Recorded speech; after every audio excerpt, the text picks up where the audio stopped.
തലേന്ന് രാത്രി ബാംഗ്ലൂരിൽ നിന്ന് കണ്ണടച്ച നമ്മൾ പിറ്റേ ദിവസം രാവിലെ കണ്ണ് തുറക്കുമ്പോൾ കാണുന്നത് ദേ ഈ ഒരു കാഴ്ചയാണ് കേട്ടോ. അങ്ങനെ നമ്മൾ ഫൈനലി നമ്മുടെ ഹോസ്പിറ്റൽ റെയിൽവേ സ്റ്റേഷനിലേക്ക് എത്താറായി. വല്ലാത്തൊരു ഫീലിംഗ് ആയിരുന്നു എനിക്ക് ആ വ്യൂ കണ്ടപ്പോൾ. കാരണം ഒത്തിരി വർഷമായിട്ട് എൻ്റെ മനസ്സിലുണ്ടായിരുന്ന ബക്കറ്റ് ലിസ്റ്റിൽ ഒരു സ്ഥലത്തേക്കാണ് ഞാൻ ഈ പോയിക്കൊണ്ടിരിക്കുന്നത്. ഈ ട്രിപ്പിൻ്റെ പ്ലാനിങ് പോലും ഭയങ്കര പെട്ടെന്നായിരുന്നു. ഒരിക്കലും വിചാരിച്ചിട്ടില്ല ഇത് നടക്കും, ഇത് പോസിബിൾ ആവുന്ന പോലും ഇത് പ്ലാൻ ചെയ്യുമ്പോൾ എനിക്കൊരു ഉറപ്പില്ലായിരുന്നു. പക്ഷേ ഫൈനലി നമ്മളിതേ അങ്ങോട്ട് പോയിക്കൊണ്ടിരിക്കുകയാണല്ലോ എന്ന് ആലോചിച്ചപ്പോൾ വല്ലാത്തൊരു സന്തോഷം തോന്നി കേട്ടോ. ഹലോ ഗായ്സ്, ബാംഗ്ലൂരിൽ നിന്ന് നമ്മൾ നേരെ പോകുന്നത് ഹംപി. ആൻഡ് രാവിലെ 7 മണിക്ക് ബാംഗ്ലൂരല്ല, രാവിലെ 7 മണിക്ക് നമ്മൾ ഹോസ്പേട്ട് റെയിൽവേ സ്റ്റേഷനിൽ വന്നു.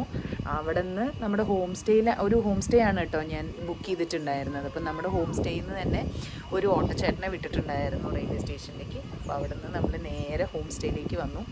ആൻഡ് ഞാൻ സ്റ്റേ ചെയ്യുന്ന ഹോം സ്റ്റേ അടിപൊളിയാണ് കേട്ടോ. ഞാനിത് കൊച്ചിയിൽ നിന്നാണ് ബുക്ക് ചെയ്തത്. നമ്മൾ നേരിട്ട് കണ്ടിട്ടൊന്നും ഉണ്ടായിരുന്നില്ല, ഫോട്ടോസ് മാത്രമേ കണ്ടിട്ടുണ്ടായിരുന്നുള്ളൂ. പക്ഷെ ഞാൻ പറഞ്ഞില്ലേ, ബാംഗ്ലൂർ നമ്മൾ ചെക്ക് ഇൻ ചെയ്ത റൂം ഭയങ്കര മോശമായിരുന്നു. ഫോട്ടോ ഒക്കെ ഭയങ്കര അടിപൊളിയായിരുന്നു, പക്ഷേ ചെക്ക് ഇൻ ചെയ്ത റൂം ഭയങ്കര മോശമായിരുന്നു. അവിടുത്തെ ബെഡ്ഷീറ്റ് പോലും നമുക്ക് കണ്ടു കഴിഞ്ഞാൽ കിടക്കാൻ തോന്നില്ല, അതുപോലത്തെ ബെഡ്ഷീറ്റായിരുന്നു. പിന്നെ ഞാൻ പറഞ്ഞില്ലേ, ഒറ്റ ദിവസത്തേക്ക് ആയതുകൊണ്ട് ഈ ലഗേജും അമ്മൂനെയും വെച്ചുകൊണ്ടൊന്നും അലയാൻ പറ്റില്ലാത്തത് കൊണ്ട് തൽക്കാലം അവിടെ അഡ്ജസ്റ്റ് ചെയ്യുക ചെയ്തത്. പക്ഷേ ഇവിടെ പറയാണ്ടിരിക്കാൻ പറ്റില്ല, ഞങ്ങൾ ഭയങ്കര ഹാപ്പിയാണ് കേട്ടോ. അടിപൊളി ഹോം സ്റ്റേ, ഒരു കുഞ്ഞി റൂമുണ്ട്. അപ്പോൾ റൂം ടൂർ ഞാൻ എന്തായാലും ഇൻക്ലൂഡ് ചെയ്യാം. പിന്നെ ഇവിടുത്തെ ഹോം സ്റ്റേയിലെ ഡീറ്റെയിൽസും കാര്യങ്ങളെല്ലാം ഞാൻ ഡിസ്ക്രിപ്ഷൻ ബോക്സിൽ കൊടുത്തേക്കാം. താല്പര്യമുള്ളവർക്ക് ഒന്ന് ചെക്ക് ചെയ്ത് നോക്കാവുന്നതാണ് കേട്ടോ. പിന്നെ അപ്പോൾ ഇന്നിപ്പോൾ രാവിലെ നമ്മൾ 7 മണിക്ക് നമ്മൾ അവിടെ എത്തി. ഇവിടെ ഹോം സ്റ്റേയിൽ നമ്മളൊരു 8 മണി 8:30 ആയപ്പോഴേക്കും എത്തിയെന്ന് തോന്നുന്നു. വന്ന് ഇച്ചിരി നേരം നമ്മൾ വെയിറ്റ് ചെയ്യണമായിരുന്നു, കാരണം എല്ലാവരും ചെക്കൗട്ട് ടൈമൊക്കെ ഒരു 9-9:30 ആണല്ലോ. അപ്പം നമ്മൾ വെയിറ്റ് ചെയ്തത് ഇതേ നമ്മുടെ ഈ ടെറസിലാണ് കേട്ടോ. അടിപൊളി വ്യൂവും കണ്ടുകൊണ്ട് ഇവിടെ ഇരുന്നുകൊണ്ട് തന്നെ നമുക്ക് അത്രയും നേരം വെയിറ്റ് ചെയ്ത ഒരു ഫീലൊന്നും കിട്ടിയില്ല. അവർ നമുക്ക് രാവിലെ ഇവിടെ തന്നെ കോഫിയും ബ്രേക്ക്ഫാസ്റ്റും എല്ലാം സെർവ് ചെയ്തു. അതും കഴിച്ച് നമ്മൾ നല്ല അടിപൊളിയായിട്ട് ചില്ല് ചെയ്തിരുന്നു. പിന്നെ ഒരു 9 o'clock ഒക്കെ ആയപ്പോഴേക്കും റൂം ചെക്കൗട്ട് ചെയ്തു. ദേ നിങ്ങൾ ഈ ബാക്കിൽ കാണുന്ന റൂമില്ലേ, ഇതാണ് കേട്ടോ നമ്മളെടുത്ത റൂം. ഇവിടെ താഴെയും വേറെ വേറെ ഓപ്ഷൻസ് ഉണ്ട്. അപ്പം നമ്മളോട് ചോദിച്ചപ്പോൾ നമ്മൾ പറഞ്ഞു നമുക്ക് ഈ വ്യൂ ഉള്ള റൂം മതി എന്ന് പറഞ്ഞു. അങ്ങനെ അവർ നമുക്ക് ഇതാണ് തന്നത്. അപ്പോൾ ഇന്നത്തെ പരിപാടി എന്ന് പറയുന്നത്, ഇപ്പോൾ തൽക്കാലം ഉച്ചവരയ്ക്ക് പ്രത്യേകിച്ച് ഞങ്ങൾ ഒരു പരിപാടിയില്ല. കാരണം ട്രാവൽ കഴിഞ്ഞ് വന്നതാ. ട്രെയിനിലെ ഉറക്കം അത്ര ശരിയായില്ല. കാരണം ഈ അമ്മു നല്ലോണം ഉറങ്ങി, പക്ഷെ ഞാൻ ഉറങ്ങിയില്ല. ബിക്കോസ് അമ്മു ഞാനും ഒരേ ബർത്താണല്ലോ എടുത്തിട്ടുണ്ടായിരുന്നത്. അപ്പോൾ ഈ അങ്ങോട്ടും ഇങ്ങോട്ടും ഒന്നും തിരിഞ്ഞു കിടക്കാൻ പറ്റില്ലാത്തതുകൊണ്ട് ഭയങ്കര ബുദ്ധിമുട്ടായിരുന്നു ഉറങ്ങാനായിട്ട്. അപ്പം ഉറങ്ങിയിട്ടില്ല. അതുകൊണ്ട് തന്നെ വന്നപടി ഇറങ്ങണ്ടെന്ന് വിചാരിച്ചു. ഉച്ചയ്ക്ക് ലഞ്ചൊക്കെ കഴിച്ചിട്ട് ഇവിടുന്ന് ഇറങ്ങാമെന്ന് വിചാരിക്കണം. പക്ഷേ ഹോം സ്റ്റേയിൽ ലഞ്ച് ഇല്ല കേട്ടോ, ഒരു ബ്രേക്ക്ഫാസ്റ്റ് മാത്രമേ ഇൻക്ലൂഡ് ചെയ്തിട്ടുള്ളൂ. ലഞ്ച് നമ്മൾ പുറത്ത് എവിടുന്നെങ്കിലും പോയി കഴിക്കാമെന്ന് വിചാരിക്കും. അവിടെ എഴുതി വെച്ചിട്ടുണ്ടായിരുന്നു 2 മണിക്കൂർ മുമ്പ് പറഞ്ഞാൽ നമുക്ക് ആണോ? ഓ അത് ശരി, ഓക്കെ. 2 മണിക്കൂർ മുമ്പേ പറയുകയാണെങ്കിൽ ലഞ്ച് തരും എന്ന് അവിടെ ഉള്ളിൽ എഴുതി വെച്ചിട്ടുണ്ടെന്നാണ് അമ്മൂസ് പറയണേ. എനിക്കറിയില്ല. എനിക്കറിയില്ല, നമുക്ക് നോക്കാം. ചിലപ്പോൾ തരുമായിരിക്കും, പക്ഷെ ഞാനതൊന്നും നോക്കിയില്ല. ഇനിയിപ്പോൾ എന്തായാലും ഉച്ചയാകുമ്പോൾ ഇവിടുന്ന് ഇറങ്ങാമെന്ന് വിചാരിക്കുന്നു. എന്നിട്ട് എങ്ങോട്ടാണെന്ന് വെച്ചാൽ പോവാം എന്നുള്ള തീരുമാനത്തിലാണ്. കുറച്ച് നേരം ഞങ്ങളിവിടെ അടിപൊളിയായിട്ട് റിലാക്സ് ചെയ്തിരിക്കുകയെന്ന് വെച്ചാൽ ഞങ്ങൾ വന്നു, ഫ്രഷായി. ഇത് കണ്ടോ, നമ്മുടെ തുണിയുടെ പണ്ടത്തെ പോലത്തെ ഇതിനകത്ത് ഇങ്ങനെ ആടിക്കൊണ്ടിരിക്കുകയാണ് ഞാനും അമ്മൂസും. ഞങ്ങൾക്ക് ഭയങ്കര ഇഷ്ടമായി ആ വ്യൂ കണ്ടുകൊണ്ട് ഇങ്ങനെ ആടിയിരിക്കാനായിട്ട്. കുറച്ച് നേരം നമ്മളിങ്ങനെ ചില്ല് ചെയ്തിരിക്കും. അതിന് ശേഷം നമ്മൾ റെഡിയായി പുറത്തേക്ക് ഇറങ്ങും. അപ്പം നിങ്ങളെയും കൂടെ വീഡിയോയിലേക്ക് കൂട്ടുകയാണ്. So welcome to day 3 of our trip and welcome to yet another episode of Ammu and me from Hampi. അങ്ങനെ ഞങ്ങൾ ഈ വ്യൂ ഒക്കെ കണ്ട് ഇവിടെ കുറച്ച് നേരം ചില്ല് ചെയ്തിരിക്കട്ടെ. ആ സമയം കൊണ്ട് നിങ്ങൾ പോയി ഞങ്ങൾ റെയിൽവേ സ്റ്റേഷനിൽ നിന്ന് ഇവിടം വരെ എത്തിയതൊന്ന് കണ്ടിട്ട് വരും കേട്ടോ.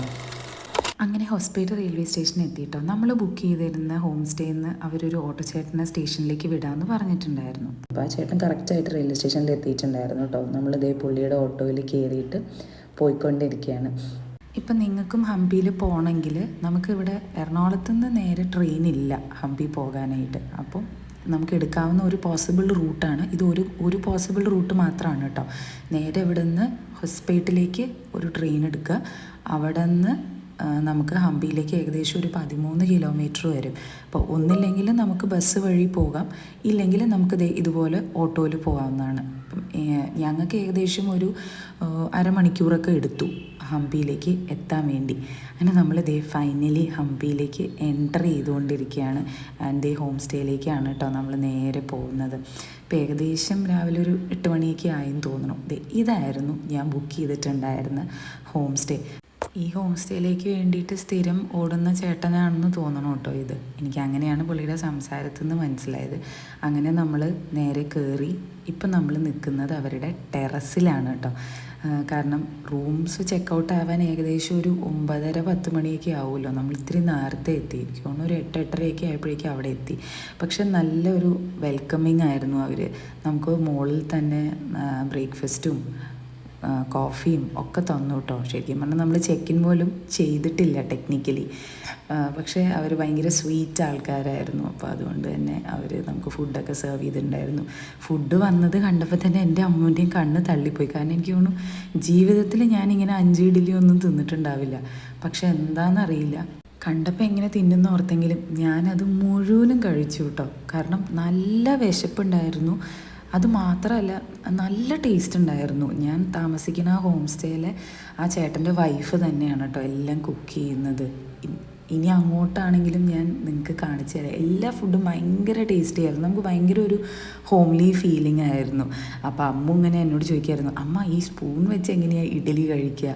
ഒന്നാമത് നമ്മൾ ട്രെയിനിൽ നിന്നൊക്കെ വന്ന് ഫ്രഷ് ആയിട്ടുണ്ടായിരുന്നില്ലല്ലോ. അപ്പോൾ ഞാൻ പറഞ്ഞു, എന്നാൽ പിന്നെ സ്പൂൺ വെച്ച് തന്നെ കഴിച്ചോ, കൈ എടുക്കണ്ടെന്ന് പറഞ്ഞ് ഞാനൊക്കെ അത് അങ്ങനെയൊക്കെ കഴിക്കാൻ കാണിച്ചു കൊടുത്തു. അമ്മ മാത്രം എനിക്ക് തോന്നുന്നു 2 ഇഡ്ഡലി എങ്ങാണ്ട് ബാക്കി വെച്ചു. ബാക്കി ഞാൻ ഫുള്ളും കഴിച്ചു. പിന്നെ ഈ കാഴ്ചയും കണ്ട് അവിടെ ഇരിക്കുകയായിരുന്നു. നല്ല കാറ്റും നല്ല രസമായിരുന്നു അവിടെ ഇരിക്കുക. നമ്മൾ അത്ര നേരം വെയിറ്റ് ചെയ്തു എന്നുള്ളൊരു ഫീല് പോലും നമുക്ക് തോന്നിയില്ല. ഇതാണ് ഞങ്ങളുടെ കുഞ്ഞു സ്വർഗം. അടുത്ത ഒരു കുറച്ച് ദിവസത്തേക്ക് കേട്ടോ. ബെഡ് ഉണ്ടായിരുന്നു. പിന്നെ ചെറുതായിട്ടൊരു നമുക്ക് ഡ്രസ്സൊക്കെ വയ്ക്കാനായിട്ടുള്ള ഒരു ചെറിയ ഷെൽഫ് പോലെ ഉണ്ടായിരുന്നു. ആ കയറി വരുമ്പോൾ തന്നെ കണ്ടില്ലേ ലെഫ്റ്റ് സൈഡിൽ, അതായിരുന്നു നമ്മുടെ ബാത്റൂം. പിന്നെ ഒരു കെറ്റിൽ, AC, ഹീറ്റർ, അത്യാവശ്യം എല്ലാ സൗകര്യങ്ങളും നമുക്കവിടെ ഉണ്ടായിരുന്നു. ഭയങ്കര ഒരു കോസി ഫീലായിരുന്നു.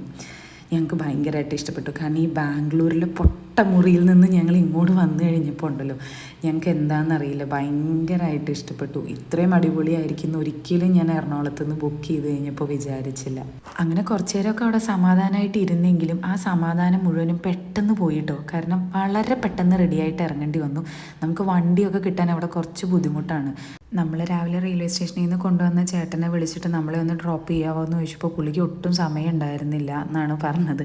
അത് കാരണം വേറൊന്നുമല്ല, നമ്മൾ സ്ഥിരമായിട്ട് ഓട്ടോ എടുക്കുന്നില്ല എന്ന് പറഞ്ഞതിൻ്റെ ഒരു പ്രശ്നമാണെന്നാണ് എനിക്ക് തോന്നിയത് ആ ചേട്ടൻ്റെ വർത്തമാനത്തിൽ നിന്ന്. പിന്നെ നമ്മൾ കുറച്ചധികം റിക്വസ്റ്റ് ചെയ്ത് കഴിഞ്ഞപ്പോൾ ആ ചേട്ടൻ പറഞ്ഞു, ശരി ഞാനൊരു ഓട്ടത്തിൻ്റെ ഇടയിലാണ്, അതിൻ്റെ ഇടയിൽ ഞാൻ ജസ്റ്റ് കൊണ്ടുവന്ന് ആക്കി തരാം, തിരിച്ച് വൈകിട്ടാകുമ്പോൾ റൂം സ്റ്റേയിൽ കൊണ്ടാക്കുകയും ചെയ്യാം എന്ന് പറഞ്ഞു.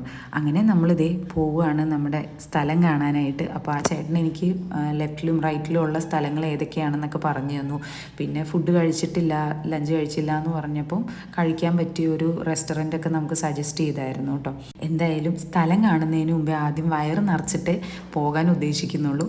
അപ്പം ഇനിയുള്ള വിശേഷങ്ങൾ ഞാൻ നിങ്ങൾക്ക് അടുത്ത വീഡിയോയിലൂടെ കാണിച്ചു തരാം. Till then, bye from Ammu and me and love you all.